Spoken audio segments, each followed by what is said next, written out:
Et puis, une rencontre débat sur l'ouvrage Livre blanc sur le Sahara marocain, publié récemment par l'Institut royal des études stratégiques et retraçant les origines du différend artificiel autour du Sahara marocain, a été organisé jeudi à Rabat. Initié par le conseil d'arrondissement Agdal Riyad, en collaboration avec la faculté des lettres et des sciences humaines relevant de l'UM5 Rabat et de l'IRES, cette rencontre débat vise à mettre en avant l'importance de cet ouvrage de référence destiné à clarifier les notions fondamentales afférentes à cette question, tout en rappelant les fondements de la souveraineté du Maroc sur ce territoire selon une approche académique savamment conçue. Justement, pour parler du livre blanc sur le Sahara marocain, publié récemment par l'IRES et présenté lors d'une rencontre débat à Rabat, nous sommes avec El Arbi Mrabed, chercheur associé à l'Institut royal des études stratégiques, par ailleurs ancien gouverneur chargé de la coordination avec le MINURSO et ex-doyen de la faculté de droit de Oudja. Bonjour, professeur. Bonjour, merci de m'avoir. Également. Professeur, la première question sera donc de savoir à qui est destiné ce livre blanc sur le Sahara marocain. Bien, ce livre a été conçu pour répondre à certaines manifestations d'abord ou certaines interventions par différents acteurs de la société civile, politique, etc., pour expliquer ou en expliquant un peu les tenants et aboutissants de l'affaire, où ont oublié certaines choses, ou ont commis des erreurs, etc. Et ce n'est pas pour leur jeter la pierre, mais uniquement pour qu'on corrige tout le temps ce que nous faisons comme erreur, et l'erreur est humaine, bien sûr. Et il a été destiné en premier lieu à ces acteurs politiques, diplomates, responsables gouvernementaux, et de partis politiques, et aussi aux acteurs de la société civile, aux académiciens comme les chercheurs, les professeurs, etc. Voilà, et on a décidé dernièrement, l'Institut a décidé de porter à la connaissance du large public un peu le contenu de ce travail qui a quand même demandé beaucoup d'efforts, et il ne mériterait pas de rester au sein de l'Institut. Et donc, ce livre blanc retrace les origines du différend artificiel autour du Sahara marocain. Quelles sont les nouveautés de ce livre blanc sur le Sahara marocain d'ailleurs ? Bien, avant de dire un peu les nouveautés, sans bien sûr oublier l'importance de tout ce qui a été écrit avant, tout ce qui a été dit, bien sûr, je voudrais dire que ce livre blanc a été divisé en deux parties. Et l'Institut a estimé que la première partie était la plus importante parce que la deuxième contient des chiffres, montre les efforts de développement de nos provinces du Sud, notamment dans le cadre du nouveau plan de développement des provinces sahariennes lancé par Sa Majesté, Mohamed VI. Et là, je voudrais simplement dire quel est le lien entre les deux parties.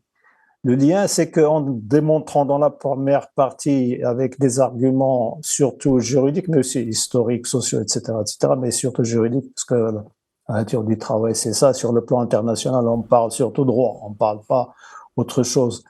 C'est que nous sommes dans les provinces sahariennes, au Sahara marocain dit occidental, dit avant espagnol, non pas parce que c'est un territoire riche, contrairement à ce que proclament et clament haut et fort nos adversaires, mais parce que c'est notre territoire. Et nous le développons pour cette raison, pas pour autre chose, parce que les richesses du sous-sol ou de la mer au large du Sahara ne sont pas aussi importantes qu'on le dit. Les richesses au nord de cette zone, si vous voulez, sont nettement plus importantes.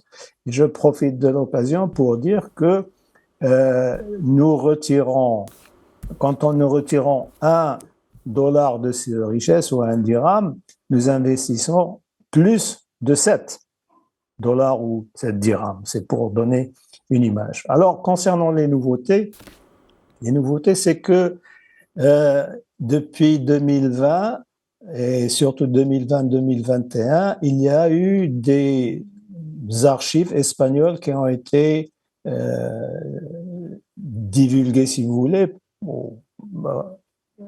qui ont été publiées par le ministère de la Défense espagnol et par des chercheurs espagnols sur la question du Sahara marocain. Et ça méritait, et ça a été aussi l'occasion, ça a mérité d'être dit, et ça a eu le mérite de nous inciter à réfléchir de nouveau sur cette question et sur les arguments fallacieux avancés par nos adversaires. Alors,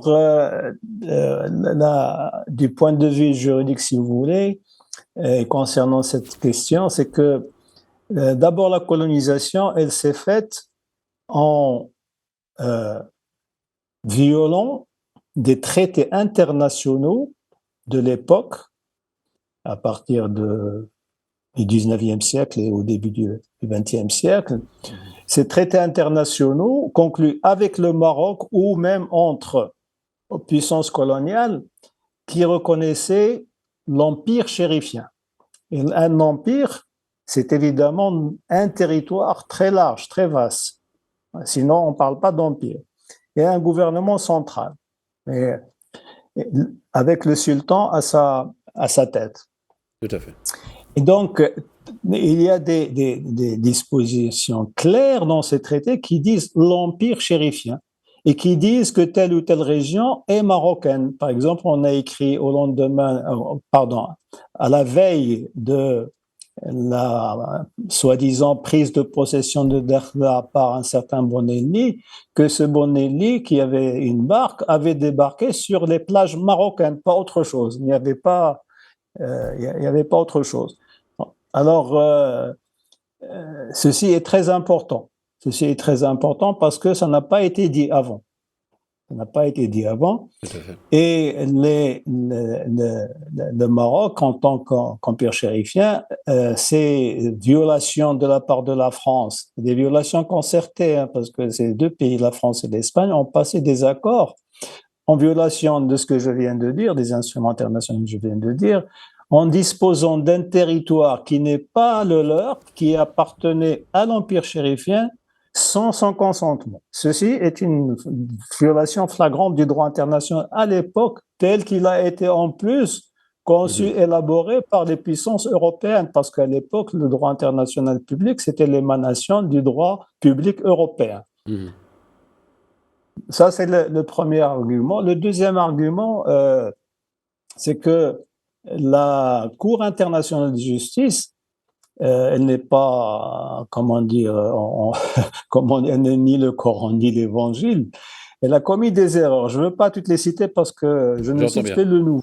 Ce qui est nouveau, c'est qu'elle a dit qu'elle n'allait pas prendre en compte les travaux des historiens, des juristes, etc., et qualifié les populations du Sahara et le territoire comme une organisation politique tout à fait distincte, parce que c'était une société où les tribus étaient nomades.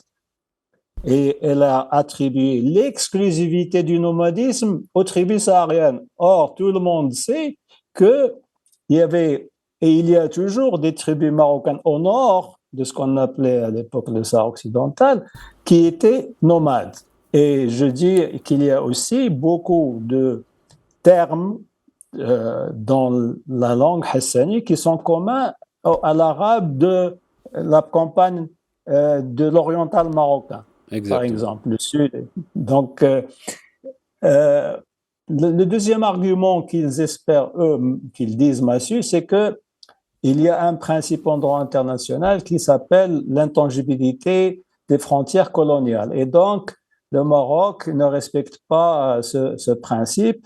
Pourquoi ? Parce qu'il aurait dû se cantonner aux frontières de la première libération, si vous voulez, des deux protectorats espagnols et français en 1956, et éventuellement Sidi Ifni et Tarfaya, parce que ça a été un processus négocié. Or, ce principe qui a été élaboré en Amérique latine par des juristes et des politiciens latino-américains au début du 19e siècle, a montré que ce n'était pas une règle juridique. Même si l'OUA l'a suivi parce qu'elle disait devoir garder la stabilité, ne pas ouvrir une boîte de Pandore concernant les frontières, etc. Ce principe n'a pas marché, n'a pas fonctionné ni en Amérique latine, ni en Afrique, puisqu'il y a beaucoup de guerres.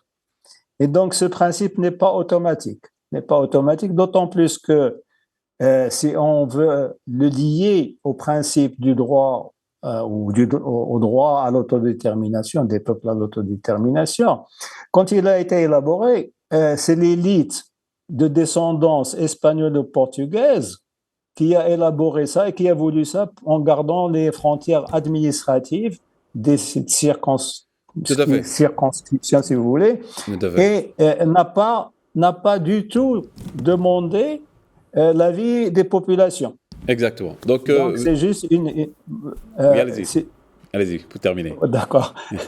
Alors, et nous respectons la légalité internationale, contrairement à ce qu'affirment nos adversaires, parce que la Cour internationale de justice a émis un avis, non pas un jugement. Le Maroc n'était pas adversaire de qui que ce soit devant la Cour de justice. C'est l'Assemblée générale qui a demandé cet avis. Donc l'avis, c'est quoi? L'avis est donné pour éclairer les organes des Nations Unies, notamment le Conseil de sécurité, qui est le principal responsable de la sauvegarde de la paix et de la sécurité internationale. Et donc, c'est le Conseil de sécurité qui a émis toutes les résolutions depuis 1900, depuis l'institution même avant de la l'UNESCO. Je termine. Oui, allez, c'est comme je dis. Il a engagé ce processus et le poursuit de négociation ou de pourparlers entre les parties. Et ce processus est onusien. Et de par l'article 24 et l'article 25 de la Charte des Nations Unies, les États sont obligés de le respecter. Et donc, le Maroc, en souscrivant ce processus, respecte la légalité internationale. Comme vous l'avez dit, merci encore El Arbi Mrabet. Je rappelle que vous êtes donc chercheur affilié au niveau de l'IRES et vous nous parliez également de ce livre blanc dédié à la marocanité du Sahara. Merci encore à vous. Merci à vous de m'avoir invité. Merci beaucoup.